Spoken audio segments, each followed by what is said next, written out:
Boys, how are we? I hope you're all good. Today's video for you, once again, an absolute banger. So, as of Monday, I started my reverse diet. And a reverse diet is something which I think a lot of people just overcomplicate. So, in today's video, I'm going to be taking you through exactly how to execute a reverse diet properly. Some coaches will make it sound like fancier than it actually is. So they'll use words like metabolic adaptation and all this sort of shit because they like creating this air of confusion, because it puts them on this pedestal then, because then you have to give them money so that they can teach you what this reverse diet is. Well, guess what?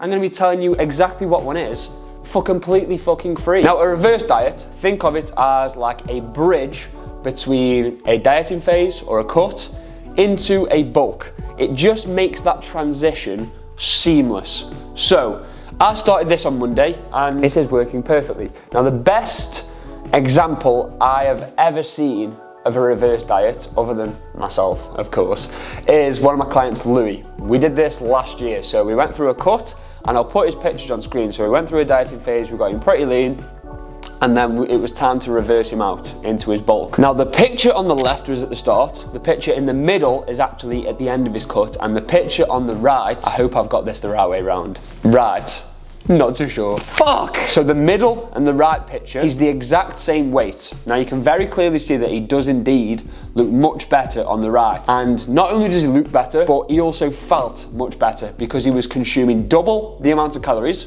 he was doing way less steps, way less cardio, but somehow is looking better. So in today's video, I'm going to run through exactly what we did with him and what I'm doing myself now and will do with all my future clients, reversing them from a cut into a bulk, so that when you come to the end of your cut, you can do this yourself. But first, I've got to pack my shit up and then catch the train home, because today is Thursday and I've got a client photo shoot on Sunday and I've got a client meetup on Saturday. I'm actually coming home a day early. Sally doesn't know I'm coming, so I'm going to surprise her later on today. I haven't seen her in like 2 weeks. Last weekend, she was meant to come up to Manchester, but she was actually in London for a festival with a mate, so it's literally been like 2 weeks since I've seen her, and we haven't been apart for that long, I don't think, since we've been together. So it'll be cool to see a reaction when I walk into a work later on today. I did a poll on my story yesterday, on my Instagram story, and if you chose these sunglasses right over the other ones, I'll put them on for you.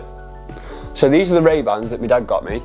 Like, I'm not an ungrateful, spoiled child. I'm completely grateful for the fact that he bought them me, and they are sick.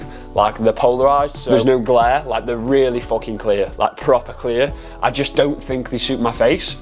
So if you chose these on the poll yesterday, I do not trust your opinion on anything. So I won't be ever taking your opinion seriously on anything fashion related, put it that way. These look so much better. Like, they just suit my face. Like, my face looks thinner, I don't know, they just suit my face, I think, anyway, personally. So I'm gonna fucking wear these ones. They're not Ray-Bans. They're actually like £12 from ASOS. So yeah, if you pick the other ones, you're a fucking idiot.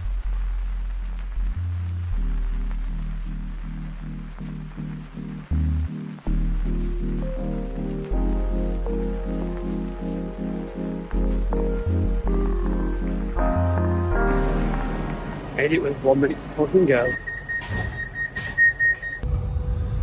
Oh, it feels good to have a car again, Jesus Christ. You forget the freedom which having a car actually gives you. When I'm up in Manny and I've not got a car, I feel trapped. I'm like, I can't go anywhere unless I pay for an Uber. I'm gonna go and surprise Sally. She keeps fucking ringing me. She doesn't know I'm back in Stoke. Right, we're outside of work now. She doesn't work in 10-pin bowling, by the way. There's my car. There's the Cell Dog's car. 2 Ferraris, mate, I tell you. I'm gonna ring her now, and then I'll see if I can capture a reaction.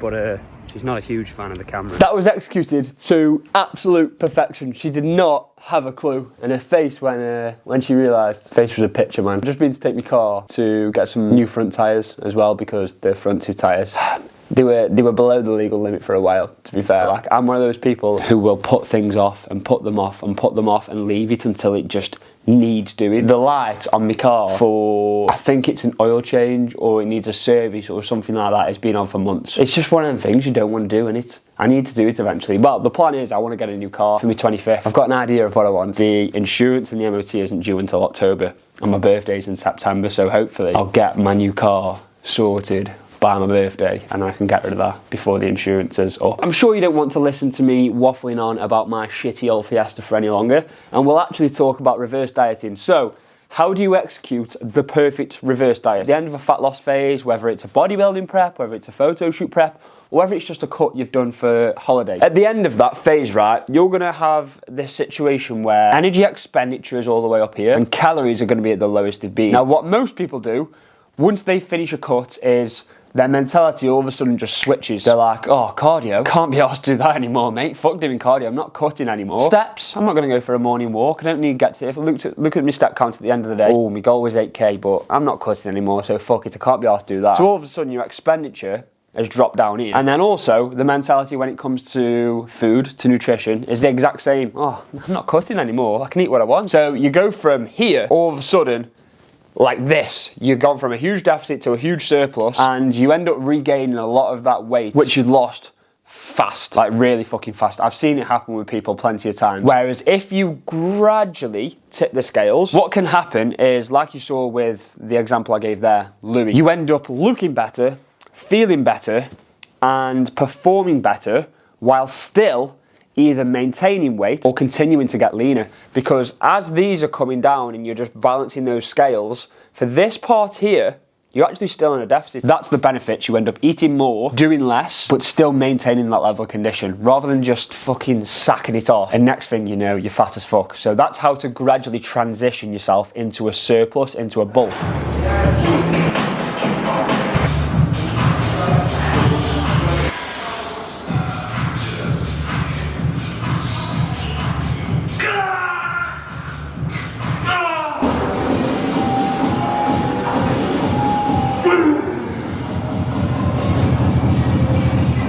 So we've talked about the benefits of doing a reverse diet and why you would even bother doing one in the first place. Now I'm actually going to be talking about specific numbers here and what to expect and how and when to change things. And I'm going to use myself as an example because, like I say, I'm going through this myself and it's working perfectly. So I ended my diet, training day calories 2,100, rest day calories 1,900.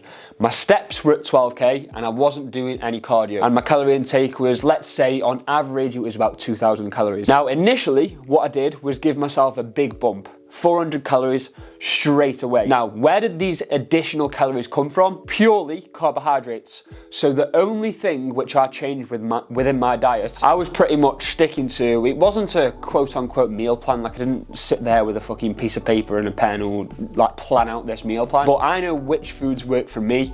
And especially with how busy I am at the moment with business, with training, with trying to film fucking content and then edit it, I was like, right, I'll just stick to my normal foods, and then on the weekends I'd be a little bit more flexible. So aggressive as fuck during the week, a little bit more flexible on the weekend. The only things I've changed is I've added an extra noodle nest to my stir fry. So I was doing a stir fry with beef mince, sweet corn, and 1 noodle nest. So I've doubled that, 2 noodle nests. The other thing which I've done is I've added a couple more Snacker Jacks in my pre-workout meal. So that's bumped up my pre-workout meal carbs to, I'm pretty sure, about like 130, 140 grams of carbs. Now, what you do by increasing your calories just through carbohydrates is, one, straight away you'll look better because you're fuller. So your muscles store glycogen within them. Like 80% of the glycogen stored within your body is within your muscle cells. And for every 1 gram of glycogen, it also pulls 3 to 4 grams of water. So you can imagine why all of a sudden your muscles would just have this rounder, bigger look to them. And I've noticed this straight away. The main place I've noticed it is in my legs. There wasn't really any detail. Like I knew how lean I was because I'm 81 kilos, which is only 4 or 5 kilos away from my stage weight last year in my bodybuilding prep. So I was like, why the fuck am I feel so lean? Like the skin around the bottom of my stomach was like paper thin, but then I just didn't have the detail, the definition in my physique. And as soon as I bumped my carbs up, I got it. So like I say, bump your calories up mainly through carbohydrates. If your fat intake is really low, like a dangerously low level, for lads, a minimum of like 40, 50 grams, you need it. In terms of steps, I've straight away dropped them from 12k. I did go to 10k and then I've dropped them again to 8k because I actually, from the increase the other day, initially I had a bump from, I think it was around 82 kilos up to 83.3. And then the day after that, I got an all-time new low weigh-in of 81.9 kilos. which doesn't make sense in your head. You try to compute it, you're like, I'm eating 400 calories more food, I'm doing 4,000 less steps, how the fuck have I dropped weight? And there's multiple reasons, and this is why I tell my clients not to focus on the scale weight too much, is because especially if you have quite a stressful life, when you're dieting, you are adding more stress onto that. And although technically you are in a calorie deficit, and you'll be losing weight, losing fat over a long period of time, short term you can actually retain and hold on to a lot of water weight, and that can cause the scales to just stick. Stress, don't underestimate the impact that has on your body weight. So that'll be why your weight drops. Another reason is the quote-unquote metabolic adaptation, which coaches will mysteriously talk about.